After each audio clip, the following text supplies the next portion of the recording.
O dakilang Diyos na mabuti, kami po ay lumalapit sa iyong harapan sa umagang ito. At kami po ay nagpapasalamat at kami ay nakarating uli upang kami ay makinig ng salita mo at magtrabaho uli sa araw na ito. Salamat po sa kalusugan.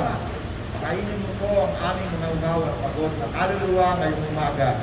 Patawarin mo rin po kami sa lahat ng aming mga kasalanan. Salamat po, Ama. Ikaw ang aming Diyos na mabuti. Salamat po in Jesus' name. Amen. Palakpakan natin ang Diyos. Nakakawitin ba tayo, Rod? Sige, kanta tayo. Dexter! Kasi Dexter?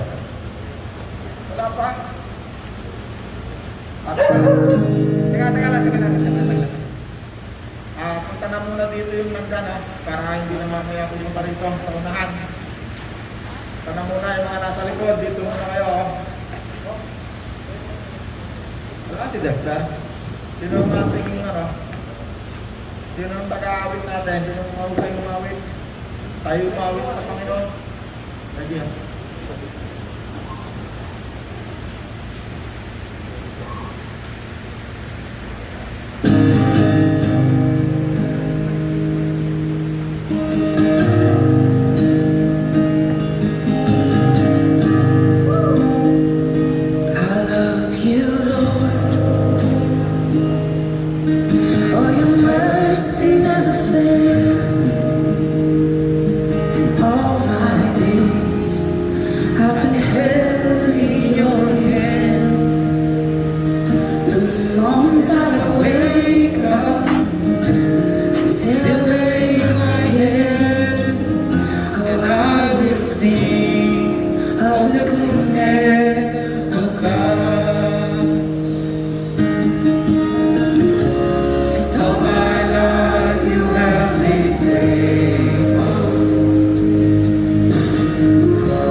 kasunduan kay bakit gumawa ang Diyos ng tipanan.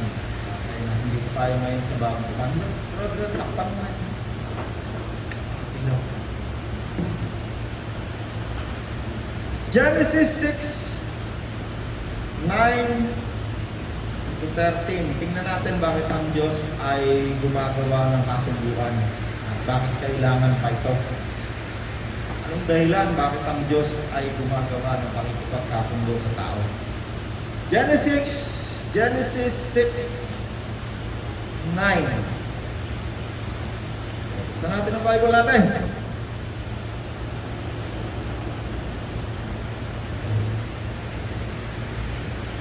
Sino may dalang Bible? Taas ang kamay!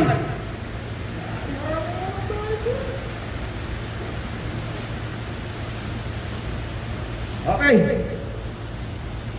Genesis 6, 9 hanggang 13.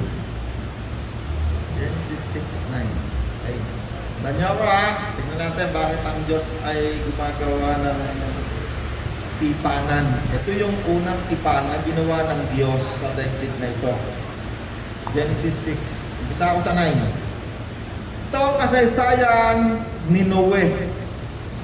Si Noah. Matuwid at mabuting tao si Noah noong kanyang kapanahunan. Siya ay namumuhay ayon sa kagustuhan, kalooban ng Diyos. Siya ay may 3 anak na lalaki, sina Shem, Ham at Japet. Maliban kay Noah, kay Noe, masasama ang lahat ng tao sa paningin ng Diyos. At laganap ang karahasan sa lahat ng dako. Ito ang kalagayang nakita ng Diyos sa buong daigdig. Namumuhay sa kasamaan ang lahat ng tao. Sinabi ng Diyos kay Noah, napagpasyahan ko ng lipulin ang lahat ng tao sa daigdig. Umabot na sa sukdulan ang kanilang kasamaan. Gugunawin ko na ang daigdig. Okay. Tanin niyo ha? Bakit ang Diyos ay nagpapasya na ang daigdig ay wasakin? At bakit siya ay nakikipagtipan o nakikipagkasundo naman sa ilang tao? So dito sa unang ginawa ng Diyos na pakikipagkasundo, ang unang tao na binigyan niya ng kasunduan o siya ay nakipagkasundo, ang pangalan, Noah. Bakit siya nakipagkasundo kay Noe? Sapagkat unang-una, sinabi dito ng Diyos na nakita niya na ang daigdig ay punong-puno na ng kasamaan. Wala na siyang nakikitang tao na gumagawa ng mabuti. Wala kahit isa, sabi ng Diyos. Sabi niya rito, nakita ng Diyos na ito ang kalagayan na nakita ng Diyos sa buong daigdig. Namumuhay sa kasamaan ang lahat ng tao. Pag nakita ng Diyos na sobra-sobra na yung kasamaan ng mga tao, ang Diyos ay nagpapasya na lipulin. Nilipol, talagang pinatay. Literal na pinatay. So sa inyong palagay, ilan na kaya ang tao nang nilipol ng Diyos ang daigdig ng panahon na ito? Brother, sa palagay mo? Baka kasing dami natin ngayon. Hindi natin malaman, ha? Maaari. Sabi ng Diyos, ngunit ako'y gagawa sa 18, Genesis 6, 18. Nasa na ba ako kanina? Genesis 6, 13. Okay. Genesis 6:13. Si Noah ay matuwid na tao, mabuti, sumusunod sa kalooban ng Diyos. Maliban sa kanya ay masasama ang lahat ng tao sa paningin ng Diyos. Ito ang kalagayan na nakita ng Diyos sa buong daigdig. 13. Sinabi ng Diyos kay Noah, napagpasyahan ko ng lipulin ang lahat ng tao sa daigdig. Umabot na sa sukdulan ng kanilang kasamaan, gugunawin ko sila kasama ng daigdig. 14. Kaya't gumawa ka ng isang barko at malilipol ang lahat na may buhay sa balat ng lupa. Okay, tumalon ako. 18. Ngunit ako'y gagawa ng kasunduan natin. Isama mo ang iyong asawa at mga anak na lalaki, pati mga asawa nila, at pumasok kayo sa barko. Okay, ito yung unang ginawa ng Diyos nung siya nagpasya. Halimbawa, panahon natin itong dito si Noah, halimbawa lang. Panahon tayo ni Noah. Di na natin malaman kung kailan ito. Napakahabang panahon na to, libo-libo ng taon na nakalipas. Nakita ng Diyos, sabi niya, wala na siyang nakitang tao na gumagawa ng mabuti. Lahat ay gumagawa ng kasamaan. Kaya sa palagay niyo yung kasamaan na ginagawa nila. Palagay mo, Jen, ano yung kasamaan na ginagawa ng mga tao nito? Nagiinuman, naglalasingan. Orlando, palagay mo, anong kasamaan? Nagbebenta ng droga. Pwede. Alam niyo ba yung marijuana, akala nyo ngayon lang natin natuklasan yan. Noong papanahon na kauna-unahan pala yun. May mga tao na palang nag-aadik. No? May mga tao na palang gumagamit ng droga. Ay, mga katutubo. No? Mapanood natin sa National Geographic, may mga gumagamit pala ng droga. Pero ibang klase nga lang droga. No? May mga droga nang gagaling sa mga ugat ng punong kahoy, kung ano-ano. O sa palagay nyo, yung kasamaan kaya ngayon, tsaka anong kasamaan ng panahon na to, magkaiba kaya? Bakit? Kasi nung pangalawang gumawa ang Diyos ng pakikipagtipan kay Abraham, bumaba ang Diyos, no? Bakit? Sapagkat nakarating na sa Diyos ang kasamaan ng daigdig. At itong Diyos, kasama ang anghel, nagpunta sa dalawang lugar, ang pangalan, Sodoma at saka Gomora. Yun yung pangalawang pakikipagtipan. Kanino siya nakipagtipan? Kay Abraham. Pero itong pinag-uusapan natin ngayon na ito, kay Noah muna. Ang panghuli dyan, bagong tipan sa atin ngayon. Nandiyan tayo ngayon sa pangatlong pakikipagtipan. Kailangan natin itong maunawaan. Bakit? Sinabi ng Diyos, sinabi ng Proverbs, ng mga awit, ang katalinuhan o wisdom, ito'y nag-uumpisa sa kaalaman. Knowledge. Ano niya, alam? Hindi nyo maunawaan kung ano yung tinatawag na bagong tipan hanggang hindi mo ito nalalaman. Kailangan mo maunawaan muna ito. Bakit? Para magkaroon ka ng wisdom. Ang wisdom, ang knowledge, ang beginning, ang umpisa ng wisdom.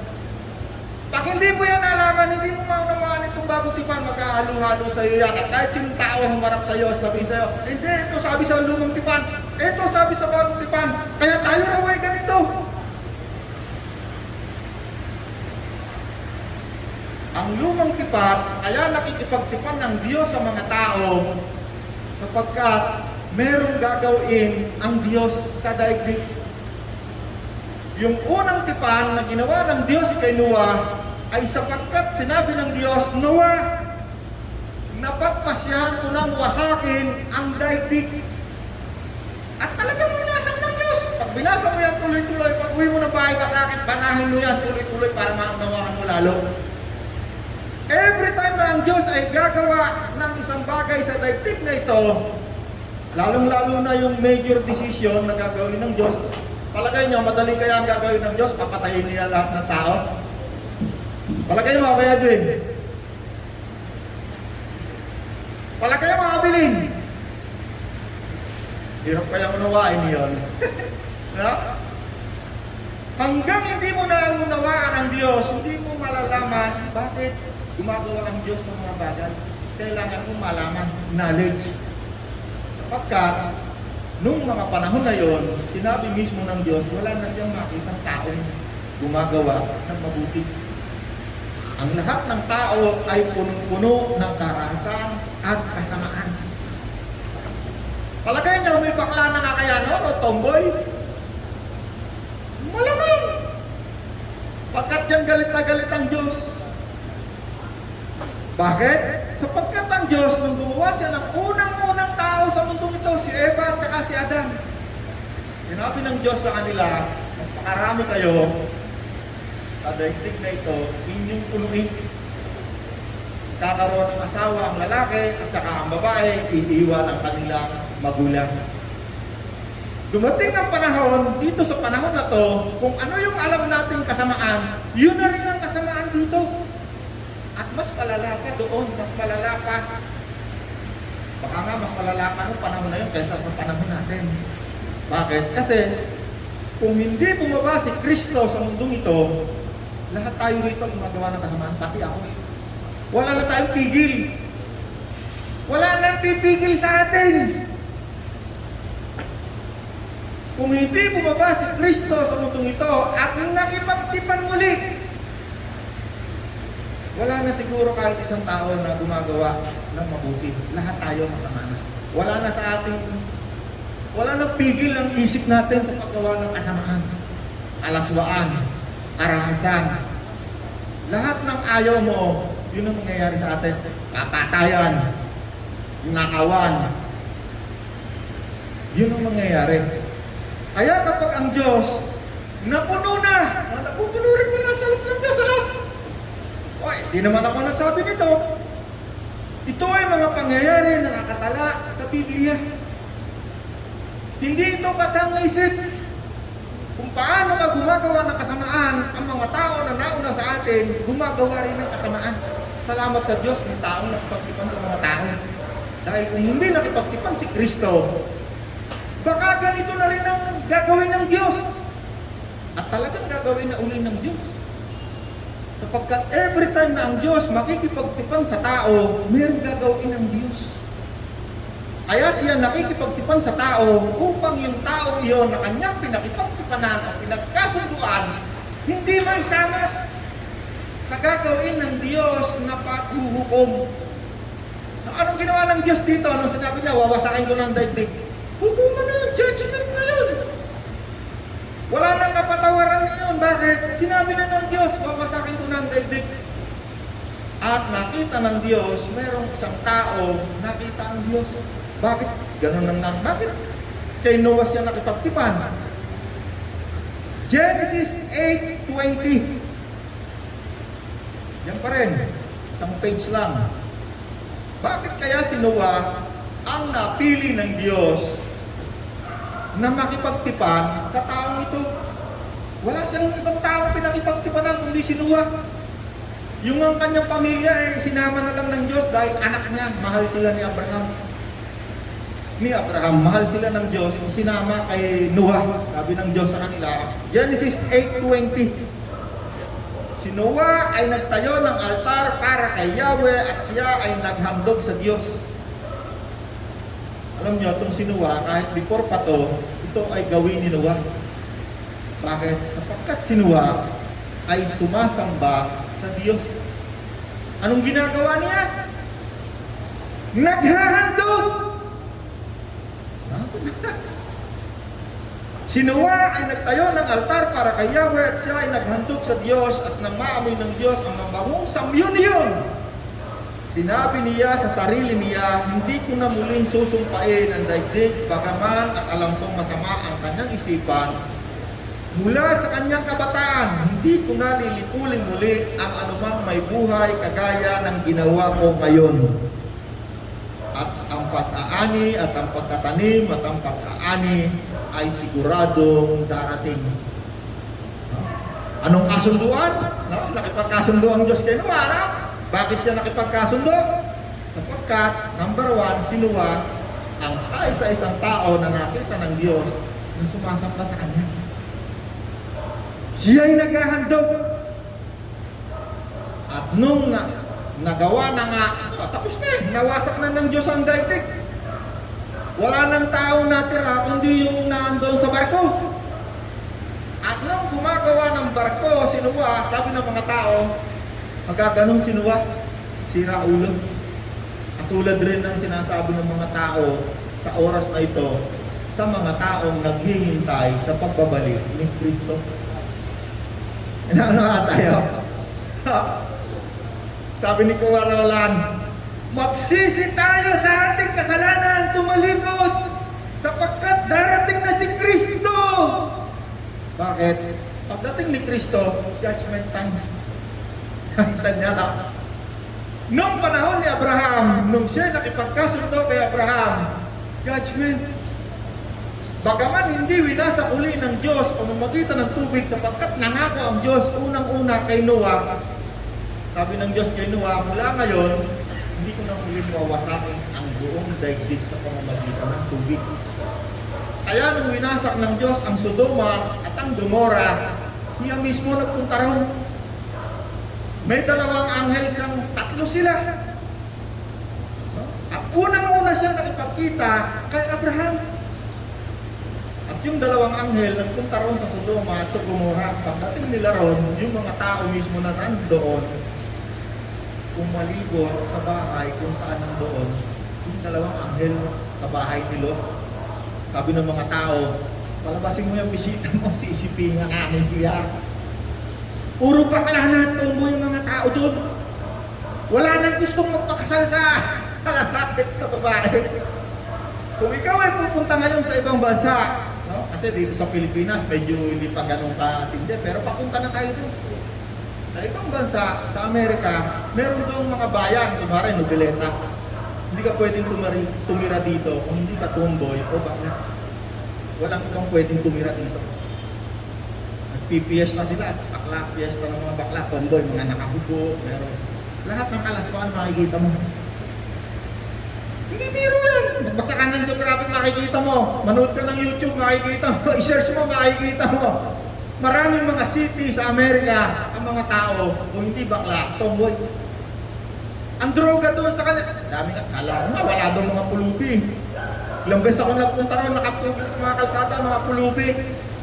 Mga siraulo, mga adik na nasisiraan ng ulo. Bakit? Ang droga doon ay rampan. Ibig sabihin niya parang katulad rito sa atin. Buti na lang dumating si Duterte. May naman tayo kahit paano. Mauunawaan mo lamang ang isang bagay na ito ng bagong tipan, kailangan malaman mo muna itong history. History ito'y naganap na nakasulat sa Biblia. Para mas maunawaan mo, nasaan na ba tayo ngayon? Papasok na naman tayo sa espiritu na nakakaalam ng panahon. No? Kaya sinabi ng Panginoon, bakit matatalino kayo? Nakita kayo ng ulap, alam nyo, uulan. Sabi ng Panginoon, kailangan malaman mo ang panahon kung saan tayo naroon ngayon. Anong panahon tayo ngayon? Hindi naman tayo panahon ng hapon. Panahon nga lang ng hapon, dami sa atin, hindi na natin alam. Lalo na yung panahon ng Kastila. 400 years na yun. Lalo na yung panahon ng tayo mga katutubo pa lang. Okay, balik tayo ngayon dito. Gumawa ang Diyos ng pakikipagtipan kay Noah. Sumunod, nakipagtipan ng Diyos. No? Anong tanda ng tipanan kay Noah? Genesis 9:1. Genesis 9:1, si Noah at ang kanyang mga anak ay pinaspasan ng Diyos. Bawat tipanan, meron niyang mga kasunduan, meron mga kondisyones. Lahat ng tipanan, every time nakipagtipan ng Diyos sa mga tao, merong kasunduan, merong pangako, meron din namang kaparusahan. Malinaw, dinidefine doon ng Diyos, ano tong kasunduan na to, ano ang palatandaan ng ating kasunduan, anong tatak, anong nagpapatibay. Genesis 9:1, sinabi ng Diyos at si Noah at ang kanyang mga anak ay binasbasan ng Diyos. No, matapos niyang maghandog. Genesis 8:26, after na siya ay sumamba sa Diyos. Si Noah at ang kanyang mga anak ay binasbasan ng Diyos. Sabi niya, magkaroon kayo ng inyong supling, punuin ninyo ang inyong supling ang buong daigdig. At matatakot sa inyo ang lahat ng hayop, pati mga ibon, ang lahat ng gumagapang sa lupa at mga isda. Ang lahat ng ito ay inilalagay ko sa ilalim ng inyong kapangyarihan gaya ng mga halamang luntian na inyong kinakain. Lahat ng mga ito ay maaari na ninyong kainin. Ano? Huwag lamang ninyong kakainin ang karne na hindi inalisan ng dugo. sapagkat nasa dugo ang buhay. Nung unang tipan, pangalawang tipan, hanggang pangatlong tipan, pare-pareho yan, dugo, hindi pinapakain ng Diyos. Bakit? Sapagkat ang dugo sa bagong tipan, yan ay simbolo ng Espiritu ni Kristo. Nakita ninyo nung nandaw sila sa Egypt, sabi ng Diyos sa kanila, Moses, lahat ng tirahan ng mga Israelita, kung kanino ako'y nakipagtipan, pahiran mo ng dugo. Sapagkat ngayong gabi, dadaan ang anghel ng kamatayan. At ang makita kong merong pahid ng dugo, lalampasan ko ang kanilang tahanan. At sino mang walang pahid ng dugo, papatayin ko ang kanilang panganay. Napasa niyo na yan, ha? At nung gabing yun, ang buong Egypt nag-iyakan, pati yung hari. Bakit? Lahat ng panganay nila namatay, pati hayop.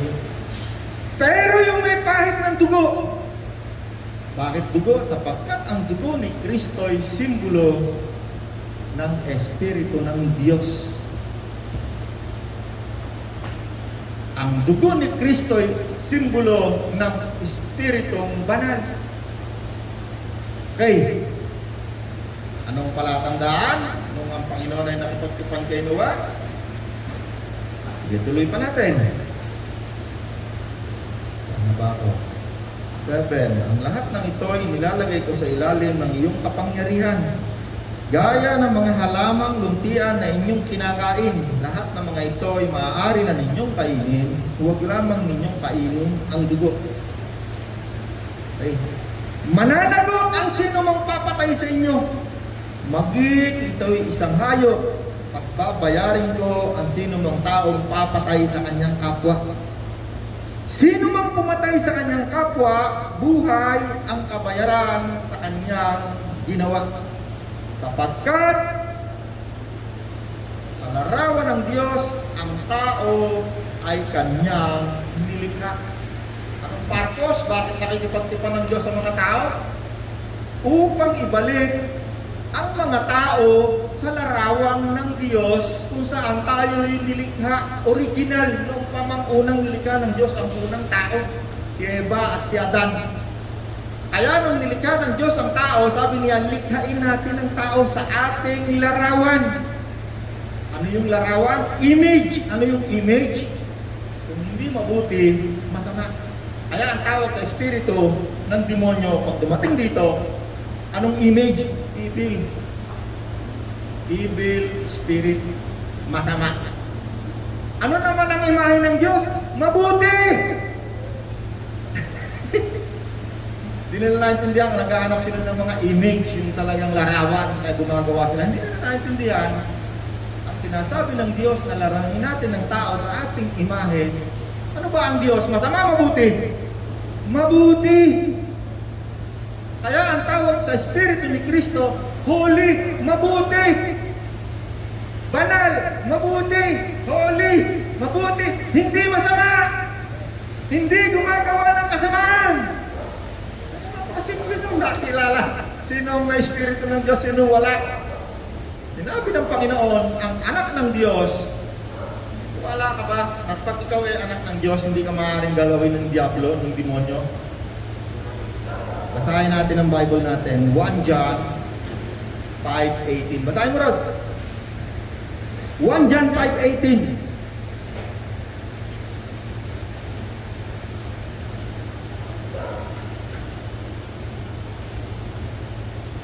Tsaka 2 John 1:6. Brother, 2 John 1:6. So, Rod, basa. Unang 1, 5 verse 18. Alam nating ang mga anak ng Diyos ay hindi nagpapasuloy sa pagkakasala sapagkat iniingatan sila ng anak ng Diyos at hindi sila maaaring galawin ng diablo. Okay, ang anak ng Diyos, paano makikilala? Hindi nagpapatuloy sa paggawa ng kasamaan. At kung ikaw ay anak ng Diyos, anong sinabi? Hindi ka maaaring galawin ng demonyo o ng diablo. Tama ba yun? Tama ba yun? Naintindihan ninyo, no? Kapag ang ang isang tao nakipagtipan sa Diyos, sabi ng Diyos, walang demonyo pwede gumalaw sa iyo o humipo sa iyo nang hindi siya dadaan sa akin. Na kung minsan inaalaw ng Diyos na ikaw ay makaranas ng isang bagay na hindi mo gusto. Pero kapag inalaw ng Diyos, isa lang ang ibig sabihin doon. Gusto ng Diyos na matanyag ang pangalan mo at pagpalain ka niya. Katulad ni Job. Meron tayo naunawaan ha. Unang tipan, si Noah. Bakit siya ay nakipagtipan? Sapagkat husgahan niya ang daigdig, wawasakin. At ang ititira niya ay si Noah, na nakita niya na gumagawa ng mabuti. At merong kasunduan, sabi ng Diyos, ang papatay sa inyo, papatayin ko. Sabi ng Diyos sa kanila, ito yung kasunduan natin. Ano?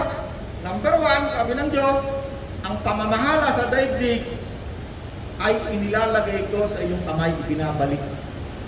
Ibinibigay ko sa iyo ang lahat ng kapangyarihan dito sa lupa. No? Nabasa niyo yung pinasa ko? Ha? Sabi ng Diyos,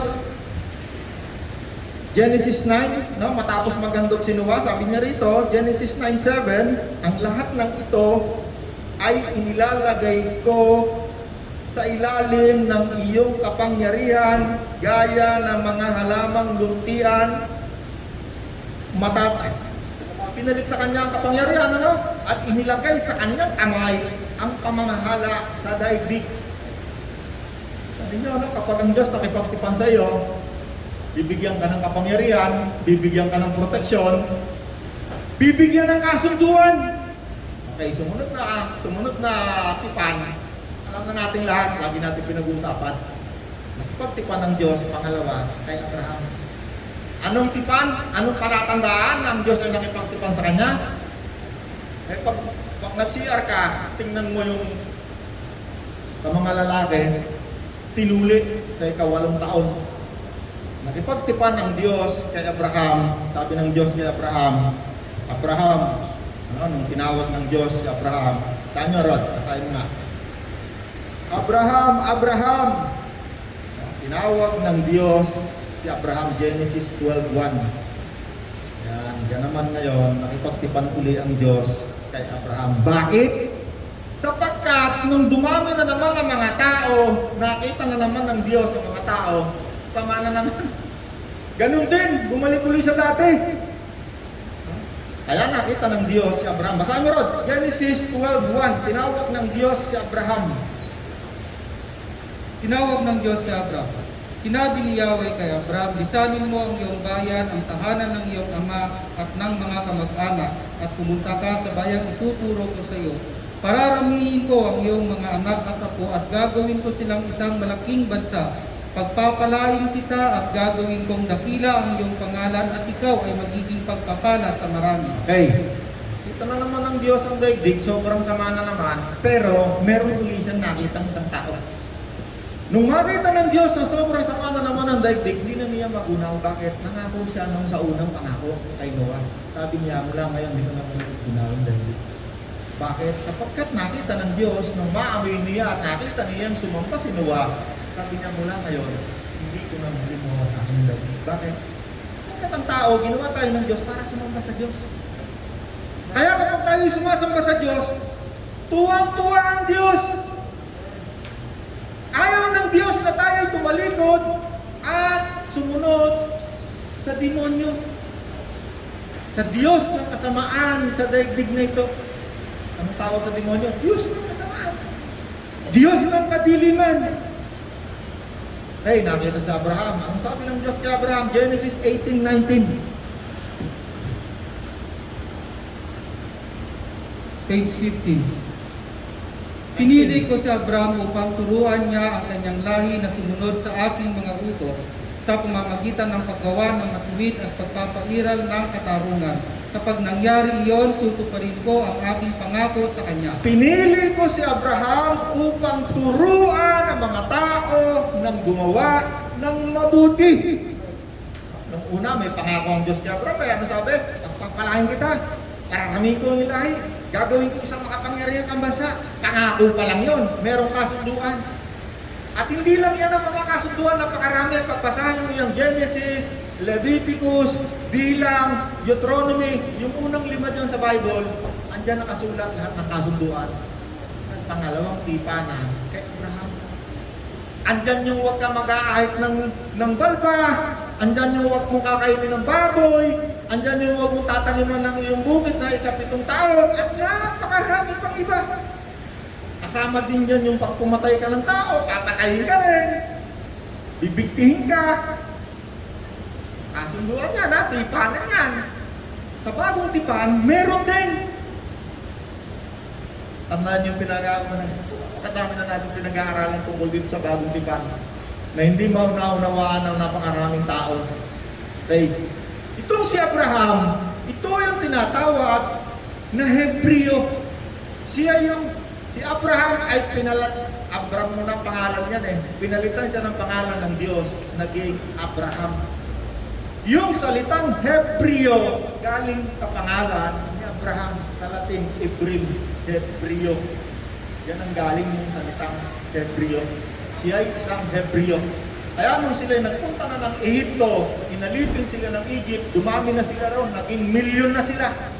Pero hindi pa sila isang bansa, alipin pa lang sila ron. Bakit? Ang pangako ng Diyos kay Abraham, Abraham, kapag nangyari ito, ano yung sinasabing nangyari ito, Rod? Binasa mo. Ulitin mo nga rin. Genesis 18:19. Bakit pinili si Abraham? Anong gagawin niya? Pinili ko sa Abraham upang turuan niya ang kanyang mga lahi na sumunod sa aking mga utos sa pamamagitan ng paggawa ng matuwid at pagpapairal ng katarungan. Okay. Si Noah, kaya siya pinili ng Diyos sapagkat nakita ng Diyos, si Noah, siya yung kaysa isang namumuhay ng matuwid sa mundo nito. Bakit siya pinili ng Diyos, si Noah? Sapagkat gusto ng Diyos na itong si Noah, yung susunod ng mga tao, ituro niya sa mga tao paano sumamba sa Diyos. Pero nagkaroon din ng dumami na uli ng mga tao hanggang sa dumating na kay Abraham, dami na uli ng tao. Lalagay niyo sa isip niyo, panahon lang kay Eva, kay Abraham, dumami ng tao, milyon na. Panahon ni Noah, binasak na, wala na yung tinirang tao, kundi isa. Si Noah at mga anak na lang niya. Ilan lang sila yata? 8. Noong panahon na dumami na uli sila, milyon na uli, nakawat na uli sa buong daigdig. Nakita ng Diyos, gano'n na naman kasama. Pero nakita niya ulit si Abraham. Ay di na niya mawasak ang daigdig. Bakit? Nangako siya kay Noah eh. Hindi ko na muling mawasakin. Pamamagitan ng tubig. Kaya ang ginawa ng Diyos, yung nakita niyang Sodoma at Gomora, bago niya wasakin uli, nakipagtipan ng Diyos kay Abraham. Yun uli ha, pangalawang tipan ha, ganun din ang senaryo ha. Nakipagtipan kay Noah dahil masama, winasak, nag-umpisa yung mga tao kay Noah. Ngayon, dumami na ulit tao, ganun na uli, masama na uli, gusto na ulit wasakin ng Diyos, hindi niya magawa. Dahil doon sa pangako kay Noah, timpanan. Nakipagtipan uli siya kay Abraham. Anong sabi ng Diyos kay Abraham? Abraham, ikaw ngayon ang magtuturo ng iyong ginagawa. No, may makikita tayo rito bakit anong gawin ni Abraham. Si Abraham, maski saan siya dumating, siya ay gumagawa ng altar, sumasamba sa Diyos, katulad ni Noah. Siya ay nag-aalay. Kahit saan siya makarating, ang una niyang gagawin, gagawa niya ng altar. No, diba nakita mo rin, yung una, tinawag ng Diyos si Abraham. Iwan mo ang iyong pamilya. Nandun niya sa Iraq, yung kanyang lugar. Pangalan, ngayon Iraq. Sumunod ka sa akin, sabi niya, dadalhin kita sa lupang umaagos ang pulot at honey at gatas. Promise lang. Dumating na siya ron, every time na siya makakarating sa isang lugar, siya hihimpil doon, gagawa ng tent. Ang una niyang itatayo, altar. Siya isasamba sa Diyos. Mag-aalay! Tanin niyo, ano? Every time kahit saan yan makarating, mag-aalay yan. Dumating yung panahon, isang beses, marami na siya. Nandun siya sa kanyang lugar. Kung saan ngayon, nandun yung tinatawag na Israel. Yung mga Pilistino, nandun na rin. Nung nandoon sila,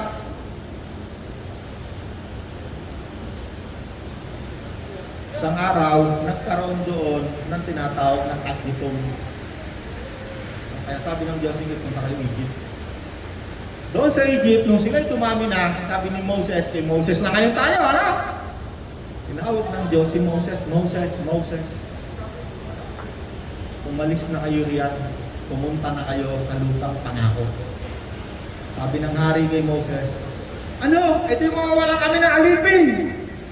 Kita nyo yung sa Egypt, yung mga pyramid, sila gumawa ng ilang daang taon sila ron. Kaya naging milyon na sila ron. Nung sila ay umalis na, pinayagan na sila ng Parao na umalis dahil sa katakot-takot na dilubyo inabot nila. Along the way, ang Diyos ay gumawa na ng tinatawag na mga kasunduan, law. Bakit? Isa na silang bansa.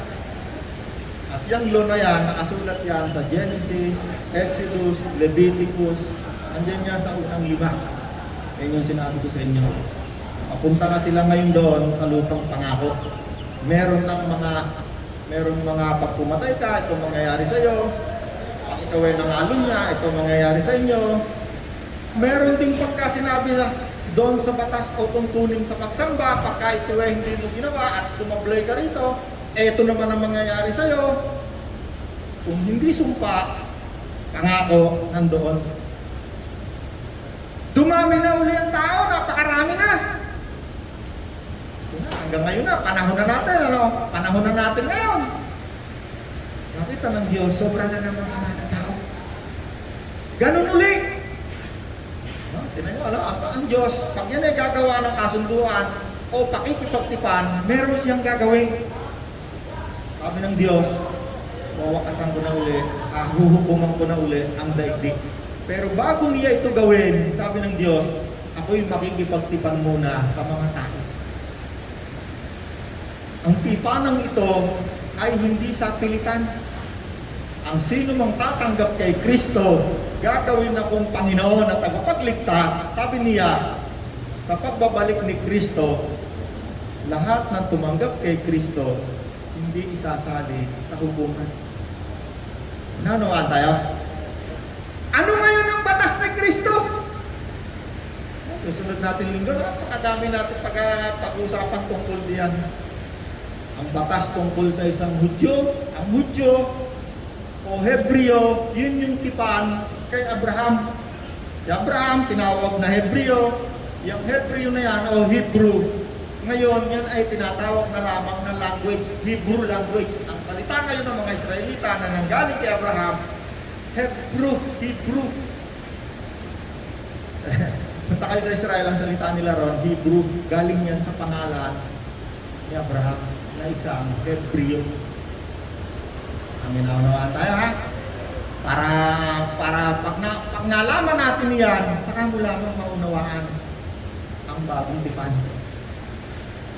Hindi mo pwedeng pagsama-samahin yung tipan na yan ngayon, bagong tipan, yung lumang tipan kay Abraham at yung lumang tipan kay Noah. Ano ngayon ang batas natin? Bakit ngayon nakipagtipan si Kristo? Ano ngayon ang mangyayari? Meron ba ring batas? Meron ba ring kasunduan? Meron! Sahin natin, punta na natin ang Bible natin. Jeremiah 31:31, no? Sabi rito, nakita. Sahin mo Rod! Sabi ng Diyos. Tapos Lucas 22:20. Jeremias, page 791, 31. Sinabi ni Yahweh, darating ang panahon na gagawa ako ng bagong tipan sa Israel at sa Huda. Ito ay di katulad ng kasunduang ginawa ko sa kanilang mga ninuno nang ilabas ko sila sa Ehipto. Okay, Lucas 22:20. Nga po ang Diyos, gagawa ng bagong pagtipan. Bakit? Nakita nga na ng Diyos, sobrang nasama ng mga tao. Kaya sabi niya, gagawa ako ng panibagong tipan. Okay, Lucas 22:20. Lucas 22:20, page 110 sa bagong tipan.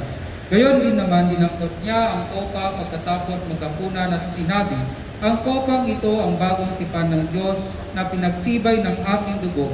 Ang aking dugo ay mabubuhos alang-alang sa inyo. Okay.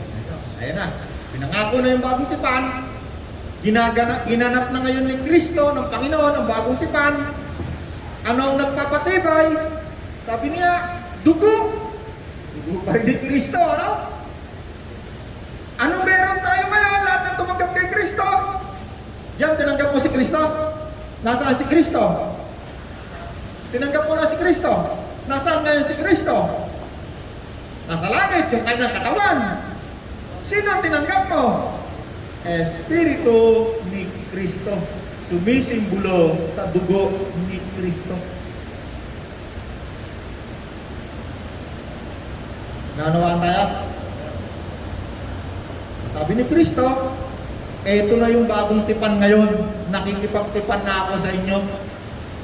Kaya sinabi ni Kristo, ano ang pagkakakilanlan sa taong tumanggap kay Kristo? Tinatakan ni Kristo. Anong itinatak? Di ba lahat ng taong tumanggap kay Kristo, tinatakan? Anong itinatak kay Kristo? Dugo ni Kristo. Efeso 4:30. Basahin mo, Rod.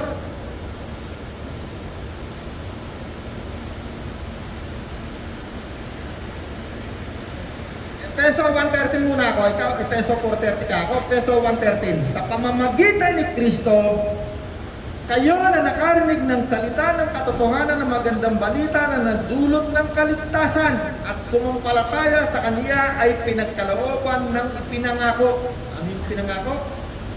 Espiritu Santo bilang tatak ng pagkapili sa inyo. Sinong nakipagtipan kay Kristo?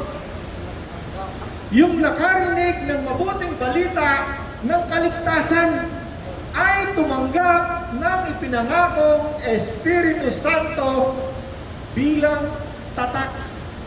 Tinatakan. Anong itinatak? Dugo ni Kristo. Nakipagtipan. May tipanan. Eh si Ed, tumanggap kay Kristo. Sabi ni Ed, awarin mo po ako, Panginoon. Wala ngayon. Ikaw na ang aking Panginoon, tagapagligtas. Sabi dito sa ating binasa, ang lahat ng nakarinig ng mabuting balita ng kaligtasan ay tumanggap ng Espiritu Santo bilang pagkakakilanlan sa mga nakipagtipan. Si Reggie, nakipagtipan ka kay Kristo, tinanggap mo na si Kristo. Nakarinig ka ng mabuting balita, tinanggap mo si Kristo. Tinanggap mo, yung Espiritu Santo, yan ang tatak sa iyo, pagkakakilanlan. Kumbaga sa Pilipinas, anong pagkakakilanlan natin? Bandila na Pilipinas. Hindi mo yan pwedeng gamitin pambalot ng tinapa, yung bandila ng Pilipinas. Kaya sinabi ng Panginoon, sinabi ni Apostol Pablo sa mga nakipag-isa kay Kristo, huwag kayong sumunod sa batas na iniutos kay Moses. Bakit? Yung batas na iniutos kay Moses para lang sa mga Hebreo. Sino ngayon tayo? Tayo ngayon yung mga hintil na nakipag-isa kay Kristo. Ano ngayon meron tayong batas? Anong batas tayo meron? John 13:34, 35. Basahin mo, Rod.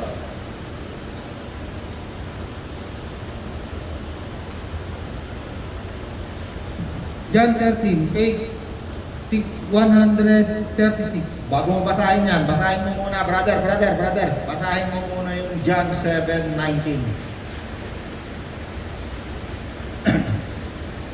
Nakita mo, Rod? Balikan mo yun sa'yo, Rod, ha?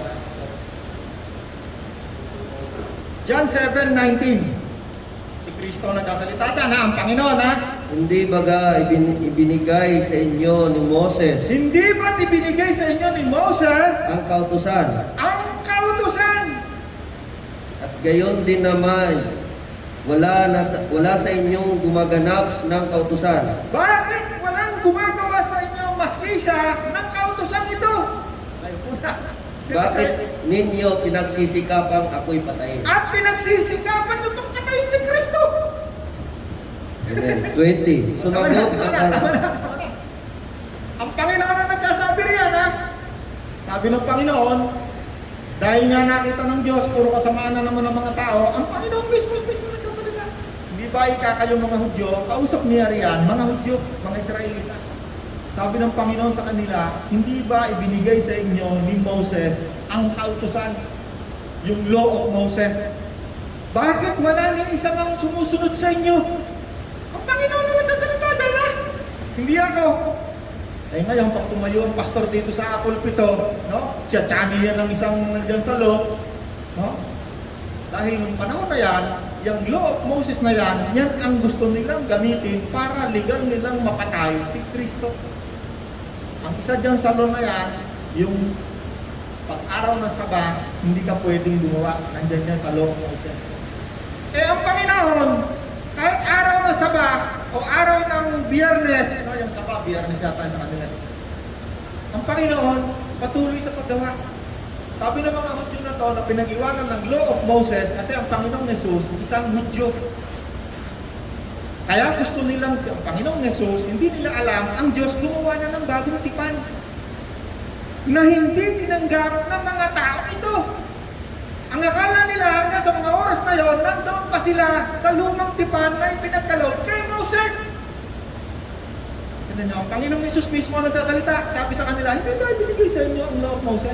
Bakit wala na isa pang sumusunod sa inyo? Ang Panginoong Jesus mismo nagsalita sa kanila na wala na isa mga Hudyo ang sumusunod sa law na ito. Hindi nila kayang sundin lahat. Kaya sinabi ng Apostol Pablo, kapag kayo'y nagpatuloy, sumunod kayo sa isa sa batas na ito ng mga Hudyo, sabi ni Apostol Pablo, kailangan sundin nyo lahat. Napasok na tayo dyan. Ano yan? Okay, ano ngayon ang batas para sa bagong tipan? John 13, 34, 35. Isang bagong utos ang ibinibigay ko sa inyo ngayon. Magmahalan kayo. Kung paano ko kayo minahal, gayon din naman ang pagmamahal. Isang bagong utos ang iniiwan ko sa inyo. Anong utos sa bagong tipan? Sige, tignan mo. Gayon din naman, magmahalan kayo. Kung kayo'y may pagmamahal sa isa't isa, makikilala ng lahat na kayo'y mga alagad ko. Okay, paano ngayon makikilala nandun sa bagong tipan? Sabi ng Panginoong Jesus, magmahalan tayo. Huwag mong gagawin sa iyong kapitbahay o katabi o kapwa ang ayaw mo. Pag sa iyo ginawa, yan ang kasunduan sa bagong tipan. Kaya kapag yung kapitbahay mo, literal mo kapitbahay, nakita mo may nakasabit na panty, huwag mo sukitin. Bakit? Pag ayaw mong gawin sa iyo ng kapitbahay mo, huwag mong gawin sa kanya. Pagmamahal. Yun ang bagong batas na nandirito ngayon sa bagong tipan. Ano pa? Galatia 5:6.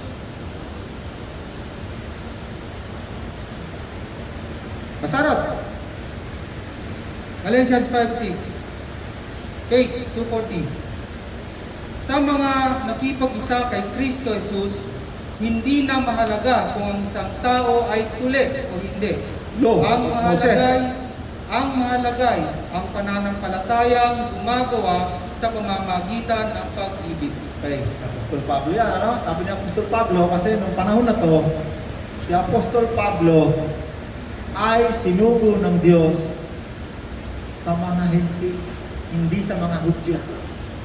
Sabi ni Apostol Pablo, kasi yung mga hintil na kasama niya, dahil siya isang Hudyo, nung una kasi, ang pinupuntahan niya, mga sinagogue, mga simbahan ng Hudyo, mga kapwa niya Hudyo, kasi si Pablo ay isang opisyal ng reliyong Hudyo. Nung nagkaroon na siya, nangaral na sa mga hintil, yung mga lalaking kasama ni Apostol Pablo, ang gusto ng mga Hudyo na naging mananampalataya ni Kristo, kailangan din silang tuliin katulad natin na nakasaad sa law of Moses. Kailangan silang tuliin. Kaya sabi ni Apostol Pablo, sa mga nakipag-isa na kay Kristo, hindi na mahalaga ang law o pagtutulin. Ang mahalaga ay ang pananampalataya na gumagawa, sumusunod sa inutos ni Kristo. Anong inutos? Magmahalan tayo. Gawin mo sa iyong kapwa ang nais mo na gawin nila sa iyo. Kaya kung ayaw mong nakawan ka ng kapitbahay mo, huwag mo siyang nakawan. Kung ayaw mong ligawan ng ibang lalaki yung kasama mo, huwag ka manligaw sa iba. Kung ano yung ayaw mong gawin sa iyo, huwag mong gawin sa kapwa mo. Yun ang batas na iniwan ni Kristo. May naunawaan tayo?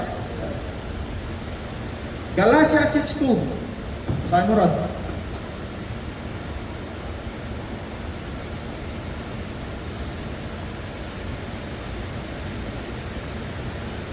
Galatia 6:2. 6:2.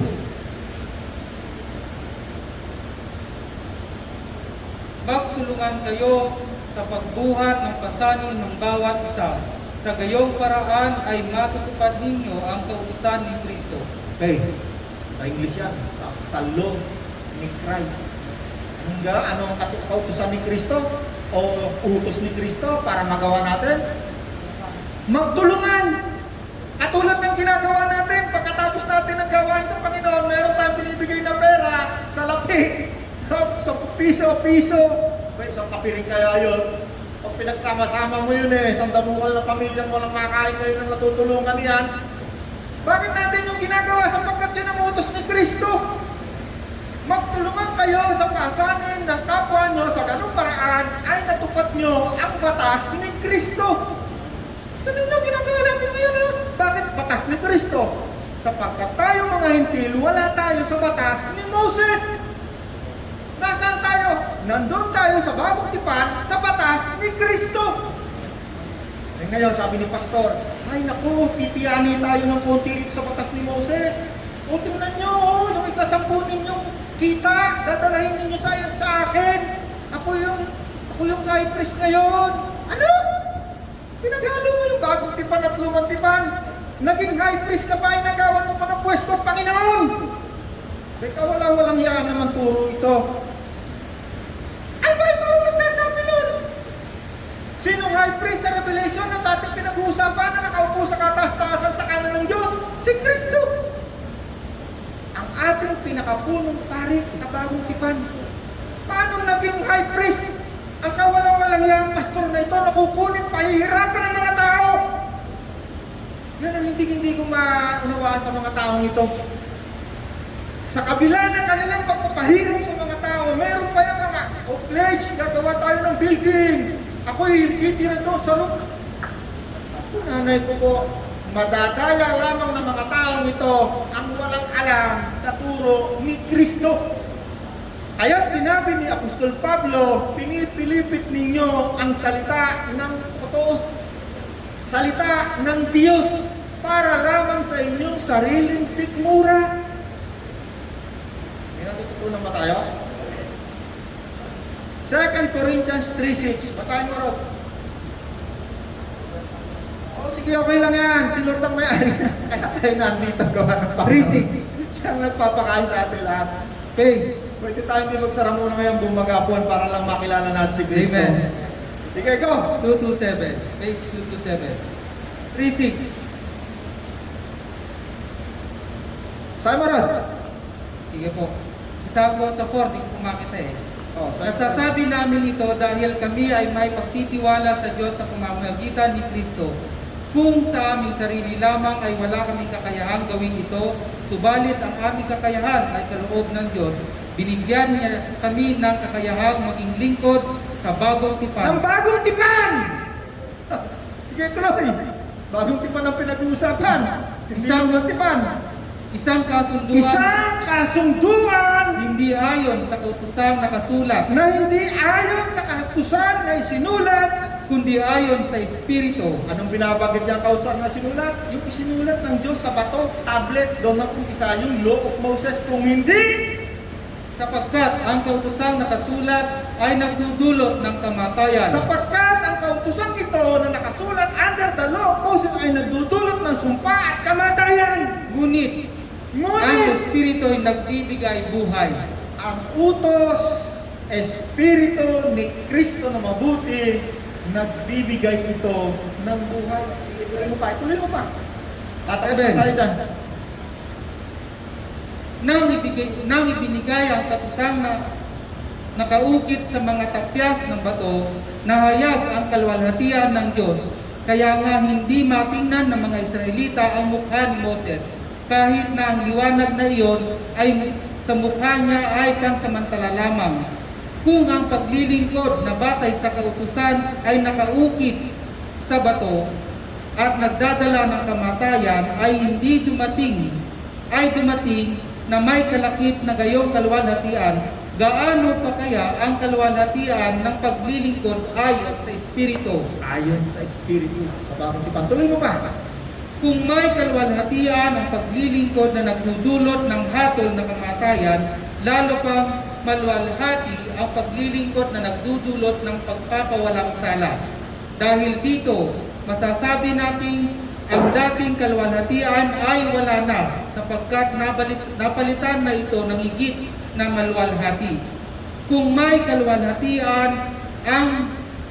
ang lumipas, lalong higit na may kalwalhatian ang nananatili magpakailanman. Dahil sa pag-asa namin iyon, lalakas ang aming loob. Hindi kami tulad ni Moses na nagtalukbong ng mukha para hindi makita ng mga Israelita ang paglipas ng kalwalhatiang iyon. Ngunit naging matigas ang kanilang ulo kaya't habang binabasa nila ang lumang tipan, maalis lamang ang... Bakit gumawa ng bagong tipan? Sapagkat naging matigas ang kanilang ulo, kaya siya gumawa ng bagong tipanan. Amen. Maalis lamang ang talukbong na iyon sa pakikipag-isa kay Kristo. At hanggang sa ngayon, ang mga taong nagbabasa niyan ay mayroong talukbong, may harang ang pag-iisip, hindi nila maunawaan. Mawawala lamang yung harang na yan o yung talukbong kapag tuloy mo rin. Maalis lamang ang talukbong na iyon sa pakikipag-isa kay Kristo. Hanggang sa ngayon, may talukbong pa ang kanilang isip tuwing binabasa nila ang aklat ni Moses. Ngunit kapag lumapit ang tao sa Panginoon, naaalis ang talukbong. Ang Panginoong binabanggit dito ay ang Espiritu. Espiritu ni Kristo. At kung nasaan ang Espiritu ng Ang Panginoon, Espiritu ni Kristo ay mayroon ang kalayaan. freedom! Amen. Nakakalaya ang mga tao, no? Kapag nakipag-isa ang isang tao kay Kristo. Nakakalaya sila doon sa kautusan na ibinigay ni Moses. Yan nagbubuhol-buhol ng maraming tao. O sige, tayo na tayo. No, meron pa sana ako. Sana lang. Hebreo 8:8. Hebreo 8:8. Hebreo 8:7. Rod, 8:7 muna. O, sa 1 muna, 1. Natin sinong high priest natin ngayon. Hebreo 8:1. Hebrew 8:1. Ito ang ibig namin sabihin, mayroon tayong ganyang pinakapunong pari na nakaupo sa kanan ng trono ng kataas-taasan. Siya ay naglilingkod doon sa dakong banal na tunay na toldang itinayo ng Panginoon at hindi ng sino tao. ating pinakapunong pari? Si Jesus. Doon sa lumang tipan, meron din silang punong pari. Tuloy mo rin. Bilisan mo, last ano na yan? Tungkulin ng bawat pinakapunong pari ang mag-alay ng mga kaloob at mga handog. Kaya't kailangan ng ating Panginoon, ang ating pinunong pari, mayroon ding ihahandog. Kung siya ay nasa lupa, hindi siya maaaring maging pari sapagkat mayroon ng mga paring naghahandog ng mga kaloob na iyon sa kautusan. Ang paglilingkod, Inihahalin tulad ni Apostol Pablo, yung pagiging high priest ng Panginoon sa atin, sa bagong tipan, at yung high priest na tao doon sa lumang tipan ni Moses. Tuloy mo rin! tiyakin mo na gawin ang lahat ayon sa huwarang ipinakita ko sa iyo sa bundok. Ngunit ang paglilingkod na ipinagkaloob kay Jesus ay higit na dakila. Mapasok na tayo sa bagong tipan kay Jesus. Sige, tuloy! Kaysa ipinagkaloob sa kanila dahil siya ay tagapamagitan sa isang tipan na higit na mabuti. Yun. Sapagkat Bagong tipan na, siya ang tagapamagitan na higit na mas mabuti sa lumang tipan. Tuloy mo pa! ang tipang ito ay nababatay sa mas mainam na pangako. Mas mainam ang pangako. Anong pangako? Buhay na walang hanggan! Buhay na masaya! Buhay na masagana! Tuloy mo pa rin. Ang pangako ng Diyos sa bagong tipan, ano? Kung walang kakulangan ang unang Kung tipan, walang kakulangan ang unang tipan. Yan ang Hindi dahilan na sana. bakit kinuha ang Diyos ng bagong tipan. Tuloy! hindi na sana mangangailangan pa ng pangalawa. Ngunit nakita ng Diyos ang kakulangan sa kanyang bayan, kaya't sinabi niya, darating ang mga araw, sabi ng Panginoon, na gagawa ako ng bagong tipan sa bayang Israel at sa bayang Juda. Hindi ito magiging katulad ng tipang ginawa ko sa kanilang mga ninuno nang ilabas ko sila sa Ehipto, sapagkat hindi sila naging tapat sa pakikipagtipan sa akin, kaya't sila'y aking pinabayaan. Okay, bakit pinabayaan ng Diyos ang bansang Israel? Hindi naging tapat. Hindi sila tipat. Teka larod, kamunan po. Hindi sila naging tipat, tapat. Kaya sila pinapangalat ng Diyos. Every time na sila magiging tapat, uunlad sila. Pero nakita ng Diyos, maya, hindi sila magiging tapat, nakalikod. Kaya nga ang Panginoong Hesus mismo nagsalita sa kanila, hindi ba binigay sa inyo ang law of Moses? Bakit wala isang sumusunod sa inyo? Tuloy mo, Rod. 10. Ganito ang gagawin kong tipan sa bayan ng Israel. Darating ang panahon, sabi ng Panginoon, itatanim ko sa kanilang pag-iisip ang aking mga utos. Isusulat ko ito sa kanilang puso. Okay, nasaan kayo ng utos ng Diyos? Nasa puso. Ano sabi? Magmahalan tayo! Tuloy mo, Rod. Ako ang kanilang magiging Diyos at sila ang aking magiging bayan. Hindi na kailangang turuan ng isa't isa at sasabihin, kilalanin mo ang Panginoon sapagkat ako'y makikilala nilang lahat mula sa pinakaaba hanggang sa pinakadakila, sapagkat patatawarin ko ang kanilang mga kasalanan at kalilimutan ko ang kanilang mga kasamaan. Patatawarin ang mga kasalanan at kakalimutan ang kanilang mga kasamaan sapagkat kapag tinanggap mo si Kristo, ang unang-una mong gagawin, hihingi ka ng tawad, magsisisi. At ang pagsisisi ay pagtalikod sa kasalanan. Tuloy pa, Rod, konti na lang. 13. Nang sabihin ng Diyos ang tungkol sa bagong Nang tipan, sabihin ng Diyos ang tungkol sa bagong tipan, pinawalang bisa na niya ang pinawalang bisa unang na niya ang lumang tipan. at anumang nawawala ng At bisa anumang nawawala ng bisa at ay naluluma, malapit nang mawala. mawala. Bakit? Sapagkat ang lumang tipan, nung bumaba si Kristo, ginaganap ni Kristo. Kaya sinabi, hindi mawawala ng bisa ang kahit isang letra sa Bible hanggat hindi nagaganap. Ginanap na nga ng Panginoon. Kaya ang Panginoon mismo ang nagsabi, ang naluluma, malapit na mawala. Eh bakit ang Panginoon na gusto mo pang sundin? Hindi lamang yan. Lahat ng sinulat ni Apostol Pablo, basahin nyo. Yan ang una niyang pinapaliwanag. Pananampalataya ng Hudyo, pananampalataya ng Hentil, batas ng Hudyo, batas ng Hentil, mananampalatayang Hentil, mananampalatayang Hudyo. Yan ang pinaghahalo ng mga pastor na ito na gustong kunin ang salapi ng mga tao. Pagtutuli, kailangan kang tuliin. Panahon ni Kristo, ang debate ng mga taong Hudyo, kailangan nila sumunod sa saba, sumunod sa pagtutuli. Nung panahon natin ngayon, kailangan nila yung ikapuno, ibigay nyo sa akin dahil akong high priest. Walang yan turo naman itong mga tao nito. Sa isang taong binigyan ni Kristo ng liwanag, hindi ka maluloko ng kahit sino. Bakit? Ang utos ni Kristo, magmahalan kayo. Hindi mo kailangan sa uluhin ang utos na katulad ng mga ito. May naunawaan tayo! Kumain tayo lahat. Kung sino man sa inyo ang gustong makipagtipan kay Kristo, kung hindi mo pa naunawaan, simple lang ang bagong tipan. Anong pangako? Buhay na masaya. Buhay na masagana. Buhay na walang hanggan. Simple lamang. Anong gagawin? Hingi ng tawad. Tatalikod sa kasalanan. Anong kautusan? Simple lang. Hindi marami, hindi mahirap sa uluhin. Magmahalan. Magmahalan sa kapwa, sa asawa, sa anak, sa kapitbahay, sa kaibigan, sa mga tao.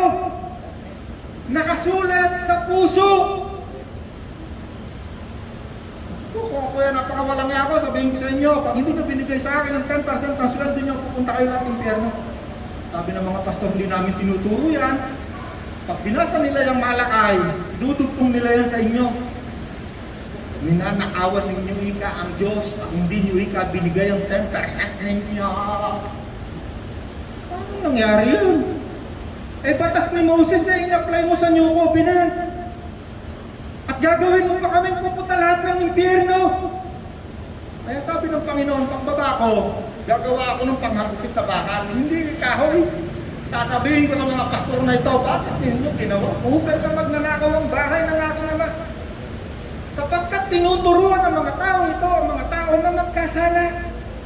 Sinabi na ni Kristo, wala isa lang nakasunod sa law na ito. At kapag sinunod mo ang isa rito, kailangan mo sundin lahat ito. Ay naunawaan ba tayo? O, Kuya Rola, kanino mo ba yan napanood? Baka kay Eli Soriano. Ito po, kay Kristo. Sa Bible. Sabi ng mga tao, siguro to si Kuya Rola na ito yung umating kung saan-saan. Umating ako sa Bible study ni Kristo. Walang nagturo sa aking tao. Kaya diyan kumanuha ng mga tao sa mga tao yung turo na yan. Walang nagtuturo na. Si Kristo. Kapagkat ang turo ni Kristo, sabi niya, kapag ako'y tumating, palalayain ko ang mga tao. Saan?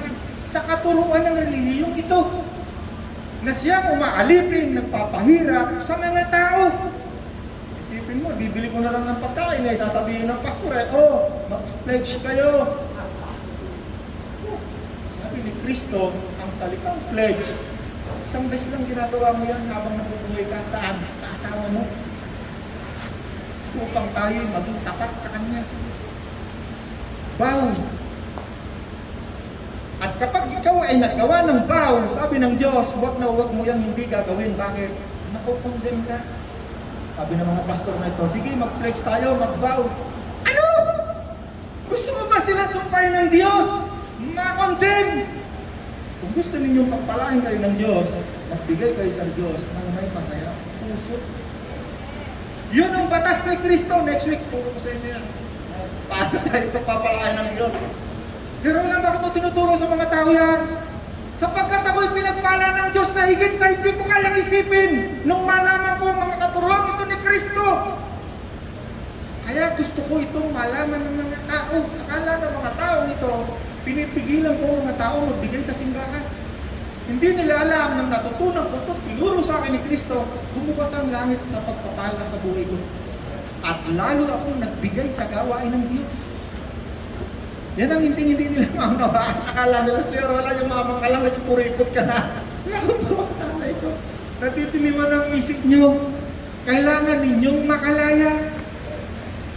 Ngayon, kung gusto mong tanggapin si Kristo, makipag-isa ka kay Kristo at sambahin mo si Kristo sa pamamagitan ng paghahandog, katulad ng ginagawa ni Moses, ng lahat ng mga tao sa Bible.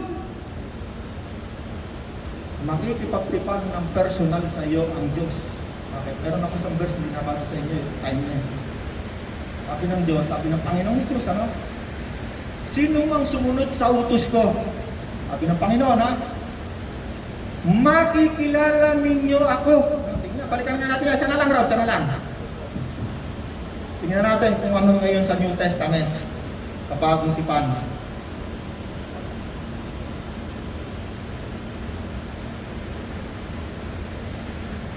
Tingnan natin ang Bible natin.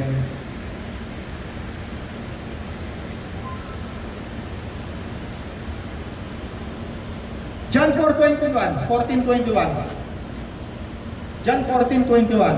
John 14:21, page 338. 338. Ang tumatanggap ng mga utos ko at tumutupad. Ulit. Ang tumatanggap sa mga utos ko. Tumatanggap sa mga utos ko. Si Kristo nag-utos dito, ha? Si Kristo, ha? At tumutupad sa mga ito ang siyang umiibig sa akin. Anong mga utos ang binabanggit ni Kristo? Simple lang. Yung pagmamahal. Yung may ulit-ulit natin kanina. Ang tumatanggap at sumusunod sa utos ko ang siyang umiibig sa akin, at ang umiibig sa akin ay mamahalin din ng aking Ama. At magpapakilala kami sa Kanya. Tama ba? Gusto mo makilala si Kristo? Kalimutan mo lahat ng utos ng Diyos kay Moses. Sundin mo at tanggapin ang utos ng Diyos kay Kristo. Ang utos ni Kristo sa mga tao. Ano yun? Bagong Tipan, magmahalan. Huwag kang gagawa ng kasamaan sa iyong katabi. At yan ay tinanggap mo at sinunod mo. Sabi ni Kristo, yun ang nagpapakilala na mahal niya ako. At kapag mahal mo ako, sabi niya, makikilala mo ako ng lubusan. At ganun din ang aking Ama. Kaya maraming tao lito-lito pagdating sa pagka-Diyos ni Kristo na Ama, hindi nila maunawaan yan.